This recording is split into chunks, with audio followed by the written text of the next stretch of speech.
नमस्कार दोस्तों, स्वागत है आप सभी लोगों का स्टडी क्लोज पर।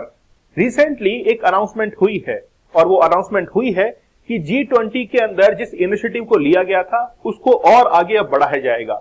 G20 को होस्ट किया था इंडिया ने और इस बार इंडिया ने जो कमाल करके दिखाया है, आज तक किसी भी देश ने कमाल करके नहीं दिखाया। खास बात ये थी कि 55 अफ्रीकन कंट्री जो है उनको अपने साथ में मिला लिया G20 के साथ में।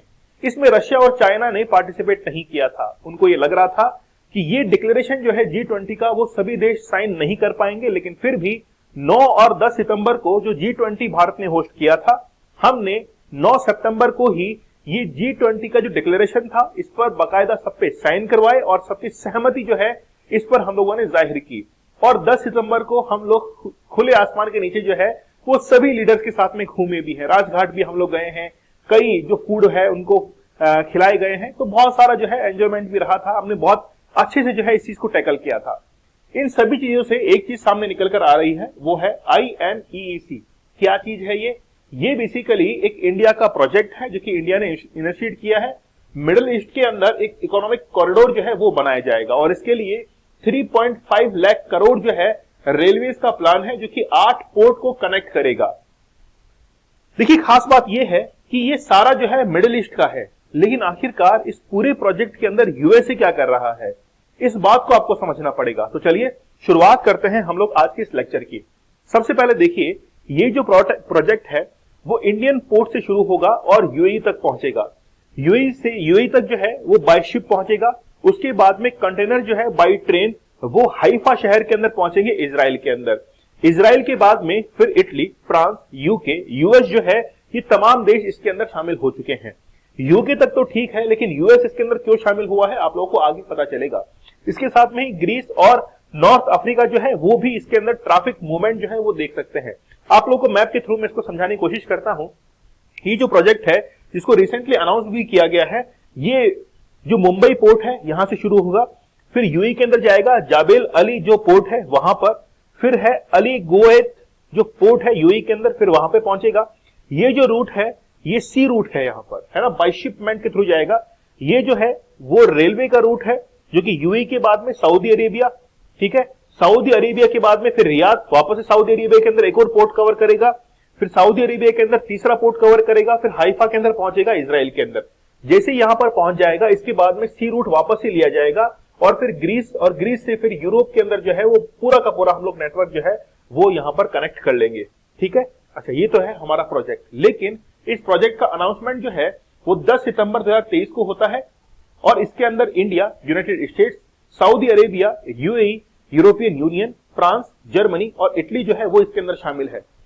आप लोग को लग रहा होगा कि आखिरकार यूएसए यहां पर क्या कर रहा है, जबकि वहां पर तो कोई रूट भी नहीं है। इसका जो रिप्लाई है वो क्या है, वो हमारे पास में है कि बेसिकली जो बेल्ट एंड रोड इनिशिएटिव है, पहले आप लोग इस मैप को देखिए। बेल्ट एंड रोड इनिशिएटिव जिसको 2013 के अंदर अनाउंस किया गया था चाइना के द्वारा, और उसका ये टारगेट है कि 2049 तक वो एशिया को, अफ्रीका को और यूरोपियन कंट्रीज को by road and by train जो है बाय सी रूट कैसे भी कवर कर सके, वो ट्रांसपोर्ट जो है यहां पर कवर करना चाहता है। और इसी को जो है काउंटर करने के लिए ये रिसेंटली प्रोजेक्ट जो है वो शुरू किया गया। और खास बात है कि यूएसए इसके अंदर इसी चीज को काउंटर करने के लिए शामिल हुआ है। बैकग्राउंड एंड टाइमलाइन क्या है इसकी कि 10 सितंबर 2023 को अनाउंस किया गया था, मेमोरेंडम ऑफ अंडरस्टैंडिंग इस पर साइन किए गए थे और 2023 के जो G20 समिट हुआ था न्यू दिल्ली के अंदर, वहीं पर इसका डिक्लेरेशन भी हुआ, जिसके अंदर India, United states, UAE, Saudi Arabia, France, Germany, Italy, European union जो है वो इसके अंदर शामिल है। कहीं कुछ कमी लग रही है क्या? बिल्कुल। कौन कौन सा देश? रशिया है, चाइना है और खासतौर पर ईरान है। ये देश इसके अंदर शामिल नहीं है। बात करते हैं रशिया की। रशिया ने रिसेंटली, पुतिन ने अनाउंस किया था, ये कहा था एक शो के अंदर, एक समिट हुआ था, इकोनॉमिक समिट, उसमें कहा कि ये हमारे लिए अच्छी बात है कि ऐसा एक कॉरिडोर जो है मिडिल ईस्ट के लिए वो साइन किया गया है, ये हमारी इकोनॉमी जो है इसको पुश करेगा। कैसे? देखिएगा, यहां पर कहना है पुतिन का कि जब ये कॉरिडोर इंडिया से लेकर यूएई के बीच में जाएगा तो वहां पर ट्रैफिक जो है वो काफी ज्यादा बढ़ जाएगा। और कहते हैं कि एक मार्केट के अंदर अगर 10 नमकीन की दुकान है और 11वीं नमकीन की दुकान आपने जो है वो डाल ली है, तो इसका मतलब है कि जो 10 दुकान चल रही है, 11वीं दुकान आपकी भी चलेगी। यही कहना है पुतिन का कि अगर हमको शामिल नहीं किया गया है कोई बात नहीं, हमारे लिए बहुत अच्छी बात है ये, ठीक है। अच्छा, यहां पर देखिए, जो ट्रांसपोर्टेशन और कम्युनिकेशन है वो इंक्रीज होगा बिटवीन यूरोप एंड एशिया, जो कि रेल और शिपिंग के थ्रू जो है यहां पर मूव करेगा।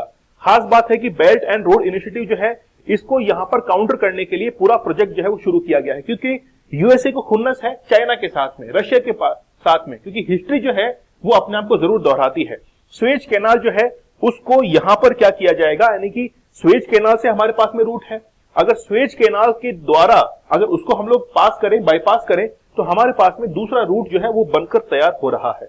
ठीक है, अच्छा, ये जो कॉरिडोर अब बनकर तैयार होगा, इसके अंदर 3.5 लाख करोड़ जो है पैसा खर्च होने वाला है रेलवे के ऊपर, और रेलवे जो है वो यहां पर ट्रेड को इंक्रीज करेगा। इंडिया और यूरोप के बीच में लगभग 40% फास्टर जो है वो इसके अंदर होने वाला है।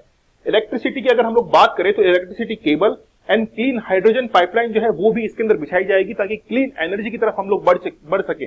आप लोग को पता होगा कि इंडिया ने अनाउंस किया था कि 2070 तक हम लोग जो है वो हाइड्रोजन फ्यूल की तरफ मूव कर जाएंगे और पूरी तरीके से हम लोग कार्बन जो है इसको पीछे छोड़ देंगे। फिर है हाई स्पीड डेटा केबल जो है वो भी यहां पर जो है बिछाई जाएगी, ताकि हम लोग डिजिटल जो इकोसिस्टम है इसको और एनहेंस कर सके, ताकि बिजनेस अपॉर्चुनिटीज जो है वो और क्रिएट हो सके। तो ये बेसिकली टारगेट है इस प्रोजेक्ट का, जो कि काफी जल्दी जो है वो अचीव भी किया जाएगा। अच्छा, एक बात है कि ये पूरा का पूरा प्रोजेक्ट आप लोग देख रहे हैं मिडिल ईस्ट का, ये पार्ट है किसका, पीजीआईआई का। क्या है PGII? Partnership for global infrastructure investment and initiative. Basically इसी के पार्ट के तहत जो है ये रिसेंटली ये मिडिल ईस्ट का प्रोजेक्ट कॉरिडोर जो है इसको अनाउंस किया गया है। ये जो पीजीआईआई आप लोग देख रहे हैं, जिसको हम लोग कह रहे हैं partnership for global infrastructure investment initiative, जो कि 2021 के अंदर G7 समिट हुआ था यूके के अंदर, उस समय अनाउंस किया गया था, ताकि सेम वही बेल्ट एंड रोड इनिशिएटिव को जो है उसको क्या कर सके, हम लोग काउंटर कर सके, इसीलिए इसको अनाउंस किया गया था। ठीक है, यहां पर रीजन जो है वो भी आप लोग के सामने लिखा हुआ है। तो बेसिकली ये पीजीआईआई का प्रोजेक्ट जो है इसके तहत ही इसको एक पार्ट के तौर पर हम लोग देख सकते हैं। चलिए, अच्छा, अब इसमें हमको प्रॉब्लम्स क्या क्या आ सकती हैं, क्या क्या चैलेंजेस जो है वो हमारे लिए हो सकते हैं। सबसे पहली बात यह है कि इंफ्रास्ट्रक्चर जो है उसको डेवलप करना पड़ेगा। आपको इंडिया से पहुंचना है यूएई, सऊदी अरेबिया, इजराइल तक पहुंचना है, इजराइल से बाद में फिर आपको यूरोप के अंदर पहुंचना है। ये पूरा का पूरा इंफ्रास्ट्रक्चर जो है उसको डेवलप करना पड़ेगा और इसमें पैसा बहुत खर्च होगा। यूएसए ने कहा है कि आप जो है इस पे पूरा का पूरा वर्क कीजिए, पैसा जो है मैं आपको दूंगा, मतलब सब मिलके जो है वो खर्च करेंगे। यूएसए का इंटरेस्ट आप लोग जानते हैं कि बड़ा छिपा हुआ उसका इंटरेस्ट रहता है। दूसरा है कि क्रॉस बॉर्डर कनेक्टिविटी, एक देश से दूसरे देश के अंदर अगर हम लोग वहां पे शिफ्ट करते हैं तो दूसरे देश के अंदर शिफ्ट करने में सबसे बड़ी प्रॉब्लम हमारे पास में होती है कि क्रॉस बॉर्डर कनेक्टिविटी। आप जब मान लीजिए कि इंडिया से यूएई जा रहे हैं, यूएई से अब आपको क्रॉस करना है सऊदी अरेबिया के अंदर, लेकिन बीच में ईरान आता है, और ईरान जो गल्फ आप लोग कंट्रीज देखते हैं वहां पर सबसे बड़ी प्रॉब्लम जो है वो हमारे लिए हो सकती है, क्योंकि ईरान है, रशिया है और चाइना है, इसको शामिल नहीं किया गया है। तो ये जो है उनकी डिमांड हो सकती है कि हम भी ऐसा प्रोजेक्ट जो है उसको ला सकते हैं। फिर है एनवायरमेंटल कंसिडरेशन, इसके अंदर रेलवे और रेलवे के साथ में शिपमेंट भी है।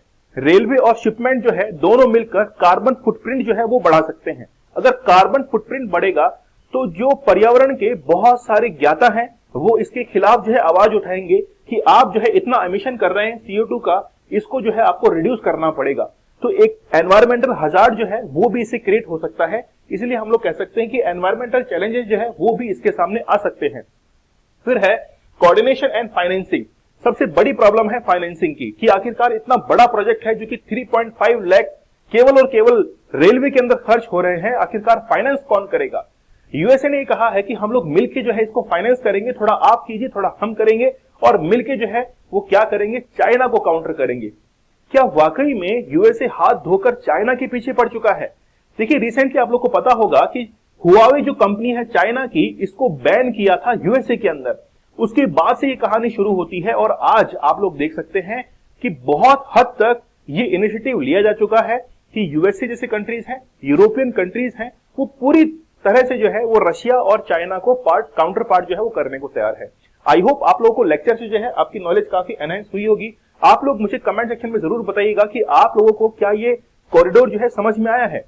चलिए, आप हमारे कोर्स के साथ में जुड़ सकते हैं। आप लोग रिसेंटली देखिए यहाँ पर डॉक्टर मयूरिका दास ने कोर्स जो है डिजाइन किया है, क्योंकि अब आपको पढ़ने के नए टेक्निक जो है वो सिखाए जाएंगे। कोड यूज करना है आप लोग को सक्सेस, जिससे आप लोगों को एक मैक्सिमम डिस्काउंट जो है अवेलेबल हो जाएगा। बहुत कुछ जो है आप लोग यहां से सीख सकते हैं। मिलते हैं आप लोगों से अगले लेक्चर में, तब तक के लिए धन्यवाद। Thank you. जय हिंद।